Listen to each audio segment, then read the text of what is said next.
Hello everyone, back in front of the computer for a few more Q&As. First up I've got one from Mr. BK2 Media, and he's saying he does track days regularly, is sort of mid-pack, has done the odd race and has an issue entering into a corner, seems to slow down too much. That's his first part of his complaint, and I'd like to throw in there that is one of the most common things I see, because if someone doesn't trust the front tyre, they stay on the brake, because, and I know what it's like at all different levels. If you don't trust the front, you feel like you've got control of the front more, you feel it more while on the brakes, and it takes some bravery to release that brake and trust the front, get it on its side and run it in there with a bit of speed. And so inevitably people stay on the brake, slow down too much. By the time they release the brake, they need the gas to get to the corner, which is not what you want. So, but then Mr. BK2 Media has mentioned he slows down too much, but every time he attempts to go in later, by the sound, brake marker, he runs wide. So that's a little bit different problem, meaning sounds like you're not getting the bike stopped quick enough. So because I can't see you, which often someone will complain about something and I'll watch them and I'll go, well, yeah, but actually it's coming from over here, it's something else. All I can do, I think, is run through a little, I suppose, drill. The Americans like that word, so I'll put that in there. Drill. I've got a drill for you, and that is, how about when you're going down the straight, you know how it takes some bravery to hold that throttle open until your brake marker. So make that brake marker slightly earlier, just to get a little test done, slightly earlier than normal, so you know you're going to stop really easy, no problem for the corner. Make sure there's no one behind you, because we're going to try and stop really quickly. If there's someone behind you, maybe they can't stop as well as you're going to. So that's the last thing you need, is someone running in the back of you. So we're all safe, nobody's behind us, going down the main straight, and you know where your brake marker is. Make it a little bit early, like 10 meters before. Hold that throttle on. Make it 20 meters before if you want, to be real safe. Hold that throttle on. It gives you confidence to hold that throttle on, because you know you're going to stop, no problem, from that early brake marker. And that's the first step of getting the thing right. Holding that on, not going, ooh. So hold it on, early brake marker, bang, on the brakes. But now we're not going to look at the corner, actually the apex of the next corner, because you're going so fast. If you look there, I found this out the hard way, 500 propelling me at a corner so quick that I went, and you look at the corner, you start turning in early and you can never get the corner right. So the thing is, look at your brake marker, that early one, then keep looking down the track to your turn-in point, which is further down. Don't look at the corner. You're looking at your turn-in point and focusing on getting that bike slowed down, speed scrubbed off as quick as possible. And I think you're going to be surprised how well you can stop the bike. I think they stop better than you trust them to, So we're going to focus on getting it down, going down through the gears, getting hop, hop, hop, hop, skip, whatever, getting it slowed down. And by the time you get to your turn-in point, it's no longer scary anymore, because you've gone from, I don't know, Almeria back straight, 270, something like that, 280, 270, to, you're only doing a turn-in point, I don't know, 100 kilometers an hour still, something, I don't know, rough guess, but it's no longer scary. So, but then you can, just before you get to your turn-in point, you can tear your eyes from it, look at where you want to go, and then brake half lean towards the corner, still braking. And then you've gone down through those gears, you can release the brake and you're aimed at the turn, and you'll stop better than you realize you can. Then, because you've slowed down early, you can start moving it down each lap, get to that brake mark, go, well, I slowed down easy last time, I'm still going to hold it on full. The good thing about full is it's a consistent speed. If you start rolling off, you're not really sure what speed you're going to get. It's never the same, every lap. So hold that thing on full, make that marker, brake, next lap around, move that marker down a little bit, down a little bit, down a bit. And with that new extra good stopping that you're focusing on until your turning point, you'll be able to move it down and down and down until it all matches up. Then you've got to start work on releasing that brake once you've got it turned in. But that's another story for another day.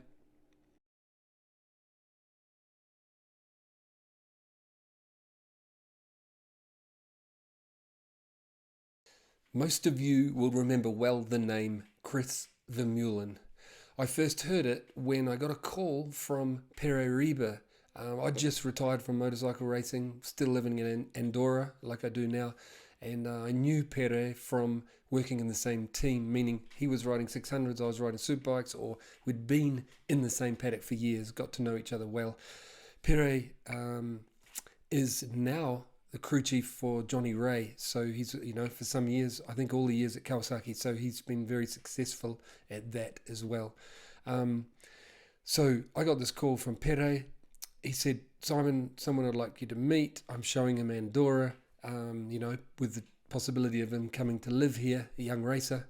So I went down to this cafe bar and had a drink with him, and Pere introduced Chris to me as, Simon, I'd like you to meet the future world champion, Chris Vermeulen. So, and that came true, a few years later, Chris was world supersport, world champion. So hats off again, Pere. So Chris came to live here. There was quite a big age gap. I could see Chris was like very intelligent, very polite, clever guy. And there was a big age gap. And as the years went past, and Chris was living here for more years, that age gap seemed to get less, as we get older. And we became good friends, and our wives good friends as well, barbecue buddies. So Chris has been good enough to put a video together answering that question I put out there the other day.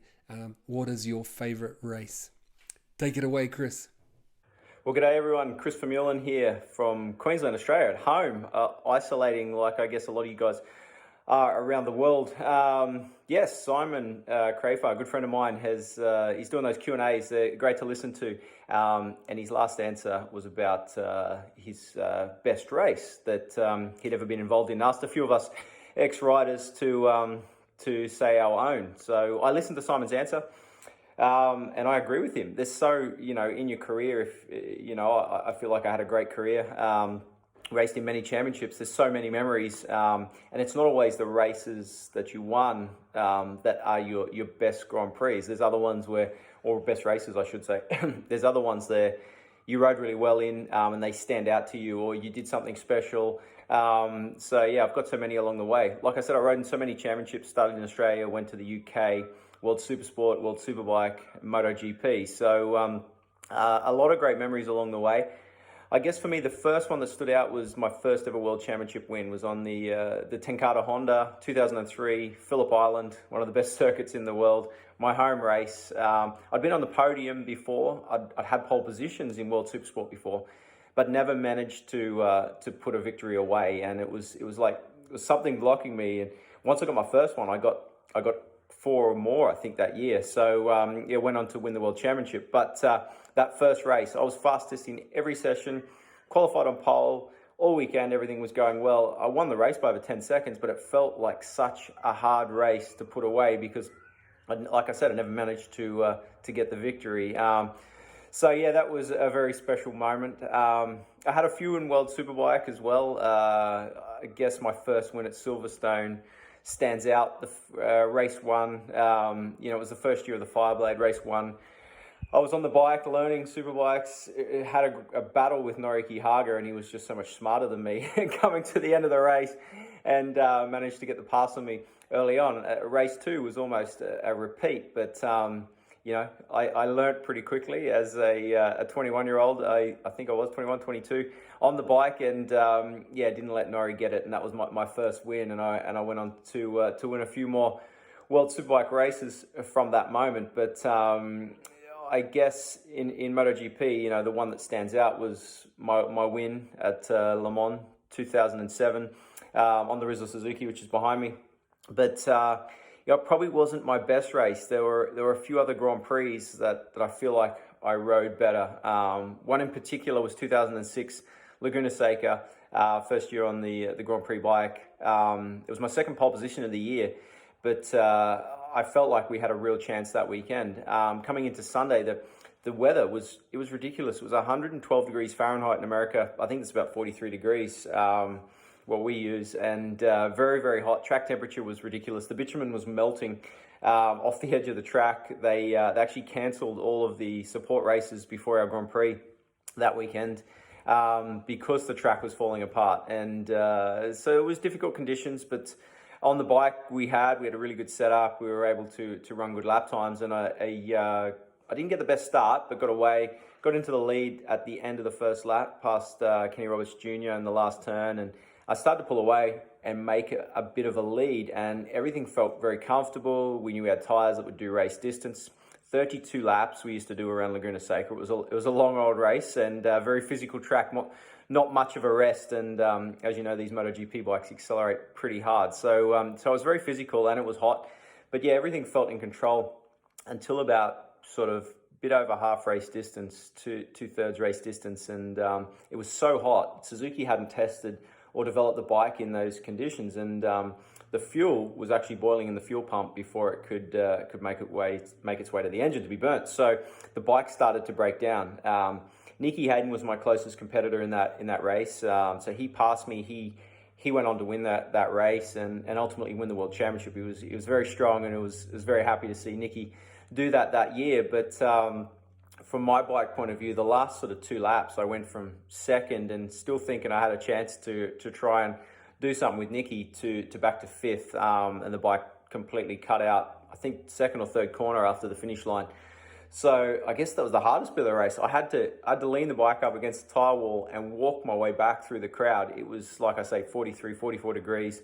It was very, very hot and humid, but and I still remember that, just about fainting when I got back to the garage. But from a racing point of view, it was the first time that I felt like I'd shown that I could match it in Grand Prix and really challenge the guys. And I felt like I rode really well that weekend. I got the most out of the bike, even though the result only shows 5th place. I felt like, it was a big step for me. And I was at the peak of my riding capabilities. So yeah, it was a special one for me. Something I'll never forget. I went on to get 2 more podiums in the following 2 years at Laguna Seca. So I always loved the track. Yeah, that's one of the races that stands out for me. Like Simon said, so many in your career. I could list off 5 or 6 Grand Prix straight away that really meant something to me as well. But yeah, that's one of them. So yeah, keep listening to Simon's Q&As. Hopefully we'll get a few more riders to talk about their favourite races and learn a bit along the way. Speak to you soon, guys.